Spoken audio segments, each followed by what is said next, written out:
I welcome you to a very special program of Think with Faisal. My name is Faisal Tahir Khan, CEO FT Concept, and a modest and humble student of Prince Muhammad bin Salman University of Business and Entrepreneurship.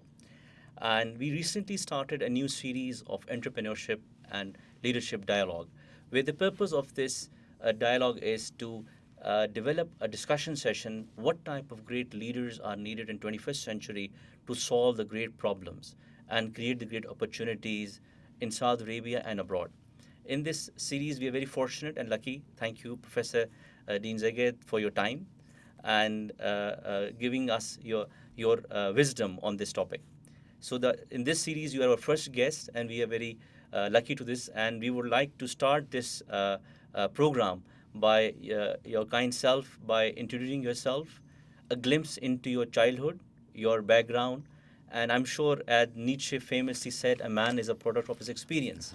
So if you can give us some background, what was your journey to the deanship of this university, please?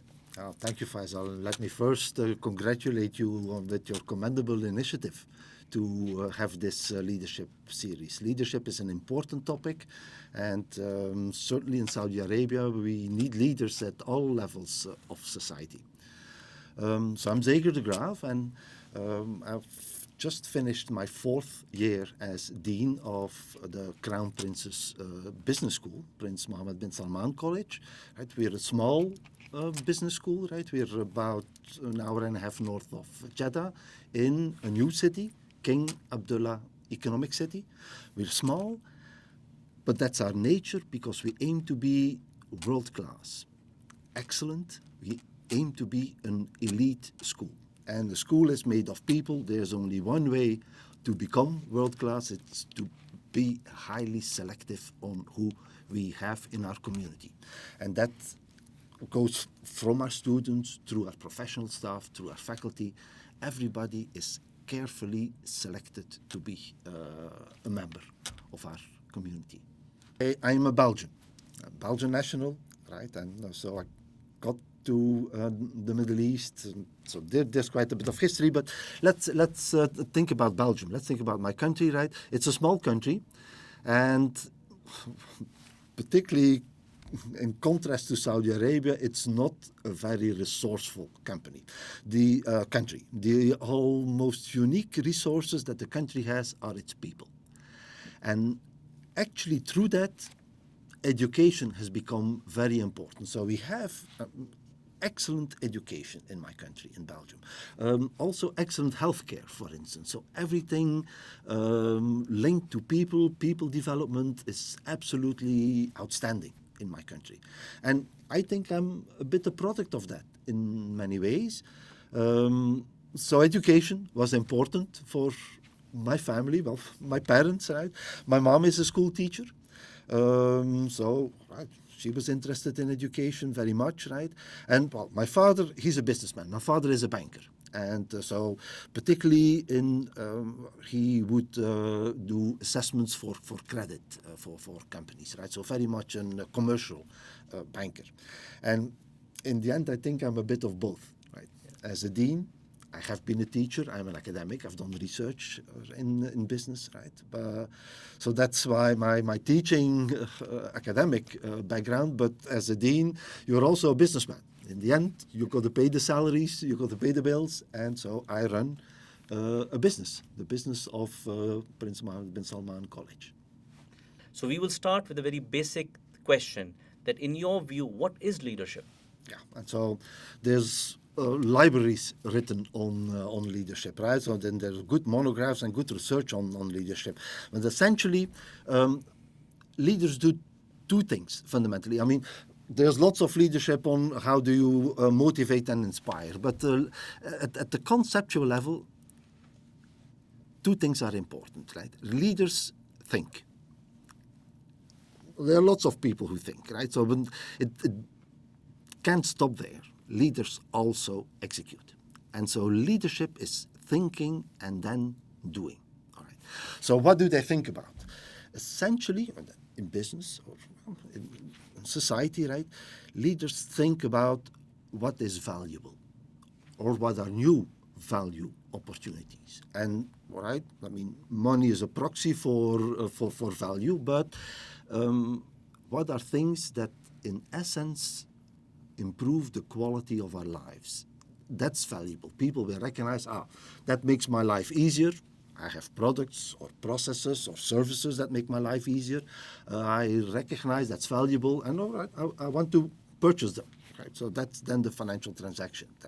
So leaders do the first place this. They think about what are valuable contributions to improving the quality of our lives. And then the second thing is they have to make it happen. And to make it happen, there are also two things that leaders do. And there's first, right, the boring part of it. And we call that management. Management, I think, is rather boring because it is it's important, all right? But it is very process-driven. Management is planning, organizing, and controlling, right? It's setting a plan, setting a project. Then it is organizing the resources to get the project done. And then finally, it's follow-up. Number 3, that's the controlling part. Is the project progressing according to the plan? Do I need to make adjustments, right? And it's actually very boring, right? And it's tedious, and that's hard work, right? So that's the first part of executing. The second part of executing, that's the exciting part of leadership. That's how do you bring people along with you? Because you can't do it alone. You need followers. And so that is, how do I motivate? How do I inspire? How do I enthuse? How do I excite? How do I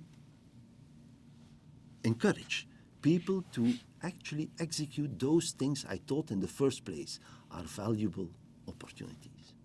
In a nutshell, that's leadership. So what do you think is leadership in 21st century? What type of leadership is needed in 21st century to tackle the problem and the challenges of 21st century? Yeah, so the main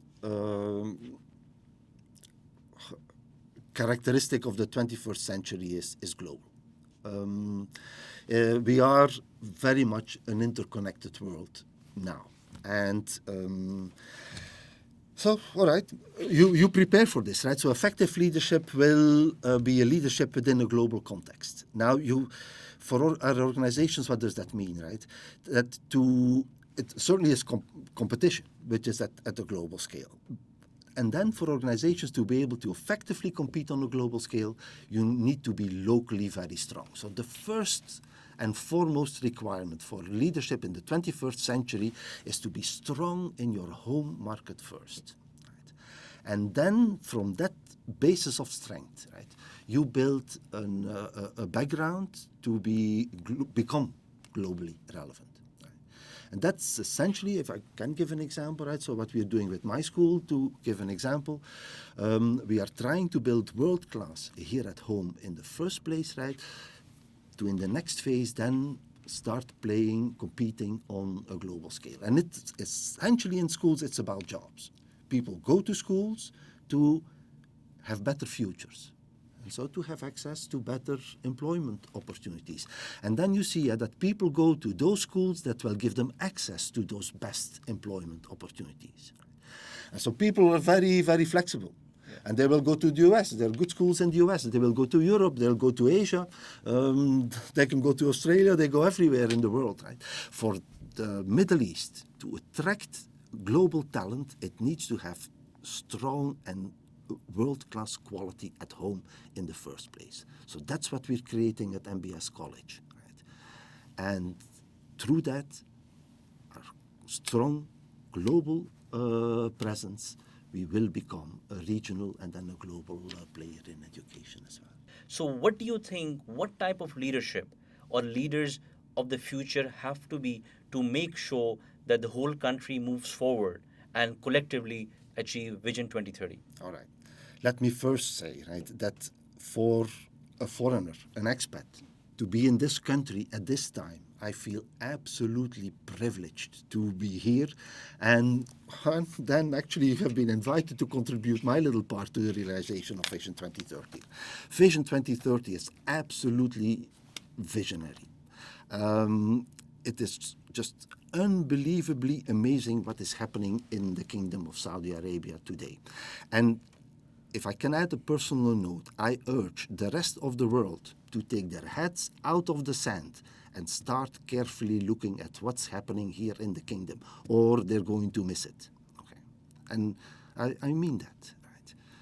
The main benefits of Vision 2030, as I see them, is that the Crown Prince has opened up the economy. The Crown Prince has removed restrictions in economic development in the country.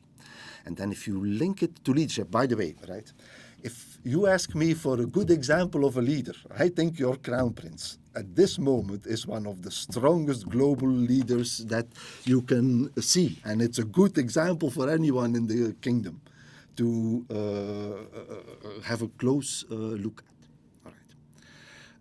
So what kind of leadership is then required, right? It's a leadership that will take advantage of the opportunities that the Crown Prince has created in Saudi society. And that's also what MBS College is doing, okay?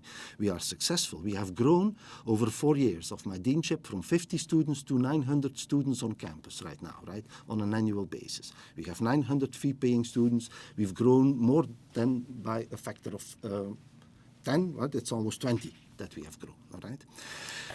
To effectively take advantage of those opportunities, you need good process. And that's the leadership that will be required. It's a leadership that is, in terms of management, you need good management. It's taking advantage of those opportunities by good planning, organizing, and controlling. And for the school, what has worked is our highly personalized admissions process.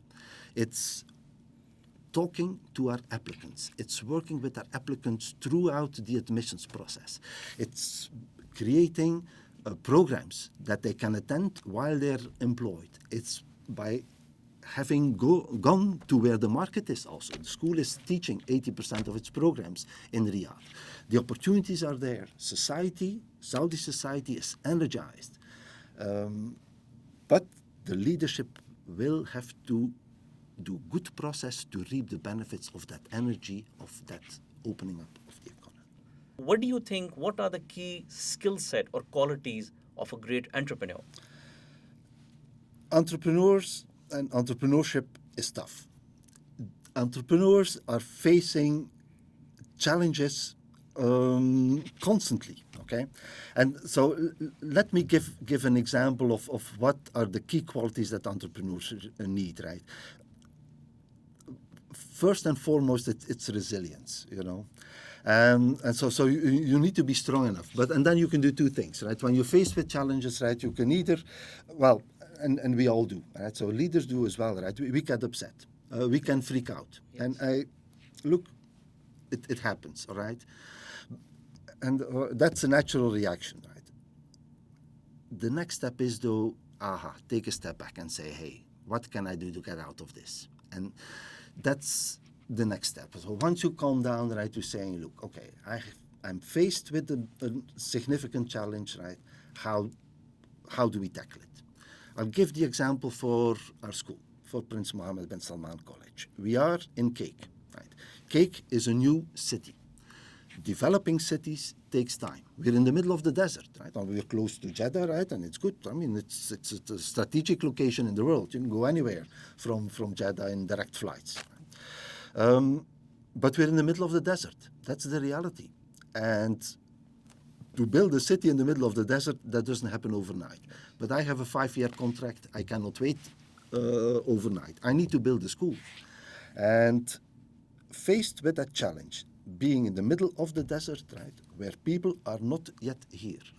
How do I build a school that will be relevant for Saudi society, that will effectively contribute to Vision 2030, right? That's a big challenge. I mean, schools need people. They were not here, right?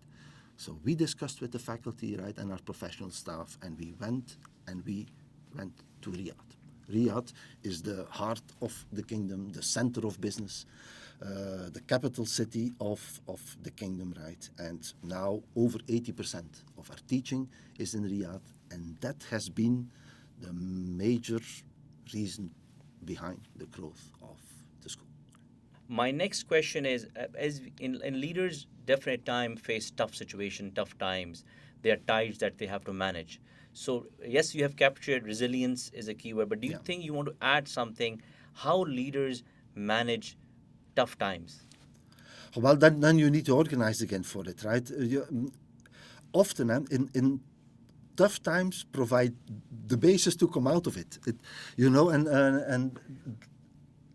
And you can't do it alone, so I've mentioned that, right? As a leader, so you need followers, you need people to work with you to expand the impact of your own personal results that you have, right? I mean, as an individual, you can have impact, but as a group of individuals, you scale that impact, right?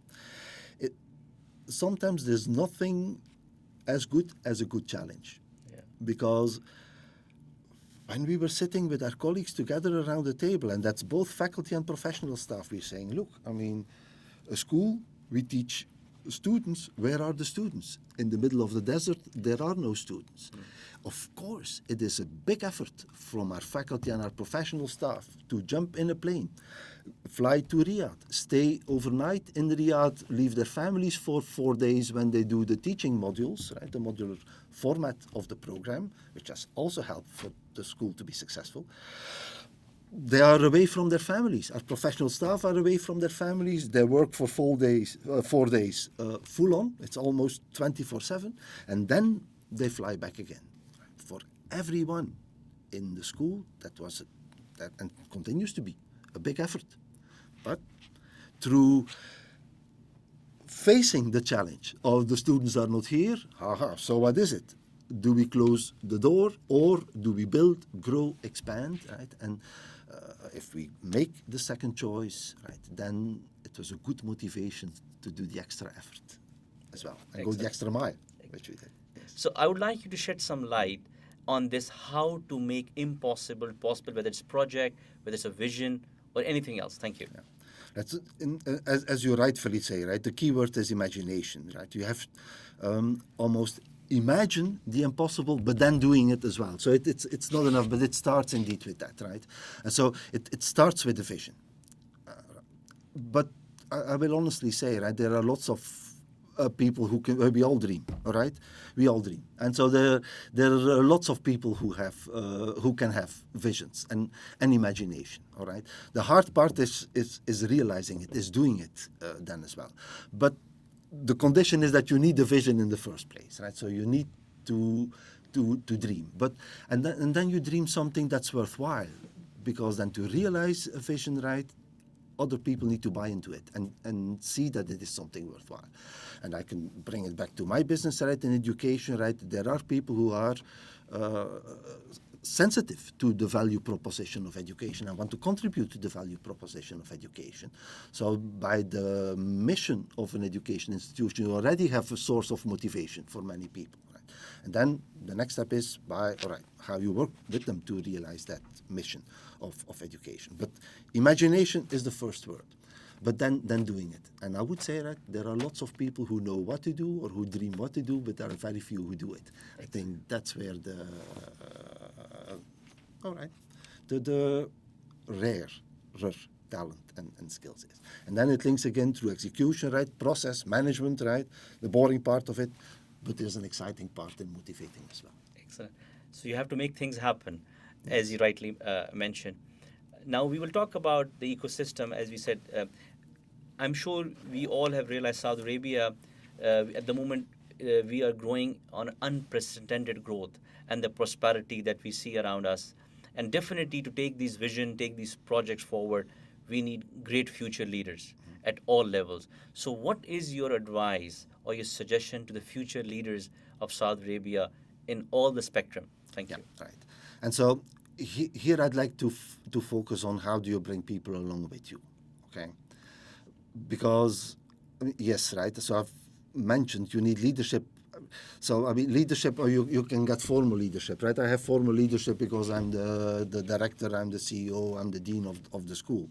But look, we have great leaders in the school as well. And you know what, of our greatest leaders, she's the cleaning lady. And Yeah. I mean, our facilities are absolutely spotless. And I mean, she will organize anybody to get the facilities in perfect condition for our participants in our programs. And I think that's an act of leadership as well. Right? But here it is. How do you, something that has worked for me very well, in how do you bring people along with you? How do you motivate? How do you inspire? Right? I try to demonstrate my belief, and I do this actively, okay? My belief in the capability of anybody I work with. That's what I try to do. And it's not like tapping somebody on the shoulder and saying, good job, thank you very much, and then walk away. That's not it, okay? Those are words, all right? Showing belief in the capability of a person. What I do is when a person makes a suggestion, and I might have my thoughts on it, but if the suggestion is any good, it might not be perfect. Let's do it. And so sometimes, sometimes I do it, or even sometimes you then authorize the person to do it, right? Good, you thought about this, right? Go ahead and do it. You kind of delegate or you authorize this person to do it. You say, look, I might have done something different, or, it's often good enough. But the fact, right, that some people have seen me do what they suggested, then they say, hey, geez, who am I, right? I said there, I thought this, and he's doing it. People are amazed. Yes. But through that, you build a confidence. Right? An active demonstration of saying, look, that's valuable what you did. So the next time, right, people try, maybe what is the next thing that I can do now? Right? Yes. And so that has worked very well. And I think that will help, right, leadership at all levels in the kingdom to go to the next phase of development. Where do you see MBSC in 2030? Where, because you are leading a great institution, I'm sure you have your goals and visions. Where do you see this institution, where we both belong in our whole humble way, going forward?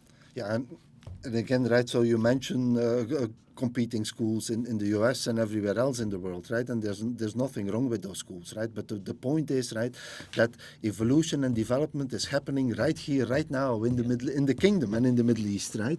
And that's where our graduates will have their networks, their business contacts. That's where business is being developed. And I think that's our competitive edge. Absolutely, right? I mean, there's nothing wrong. You go to a US school, right? You will have a US network, and it's not even a global network, because it's mostly US participants that you have in US business schools, right? So, and that's fine, and that of course the education is very good, right? And so we are trying to provide that alternative here at home, all right? We are going to build absolutely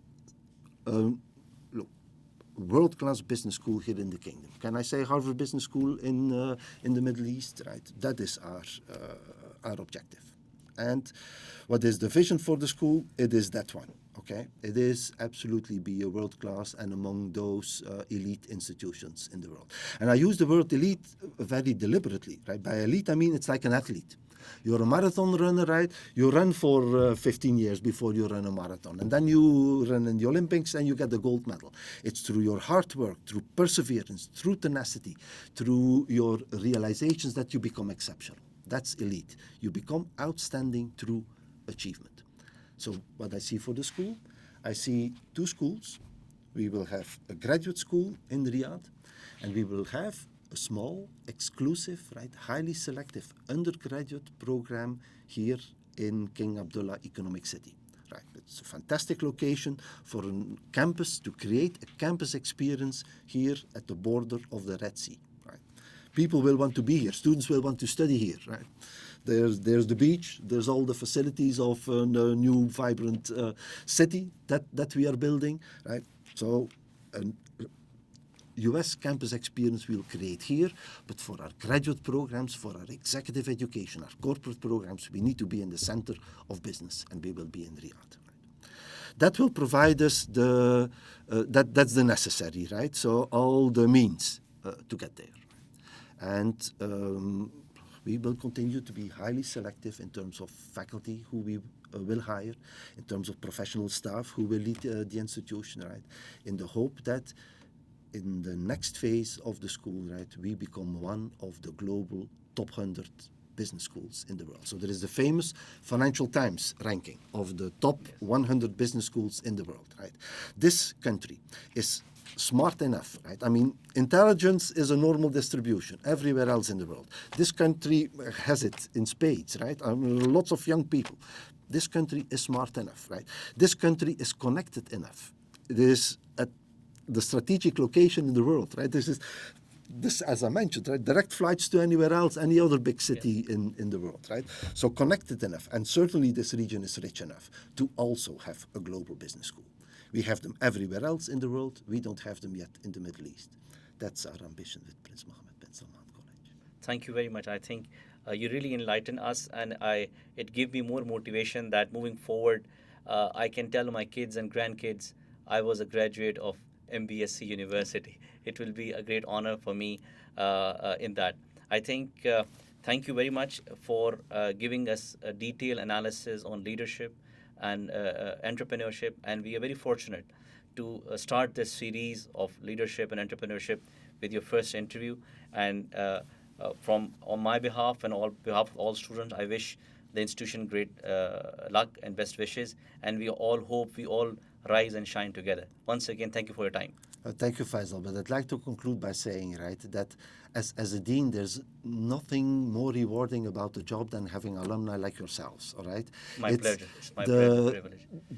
The pleasure, you're an example of what our school stands for, and the pleasure for the dean to see how the graduates then thrive and what impact they realize, right? That's the definition of world class. I'm humbled, and I hope I keep on adding value to Saudi Arabia and globally around the world. Absolutely. In the life here. Thank you very much once again for your time. Thank you.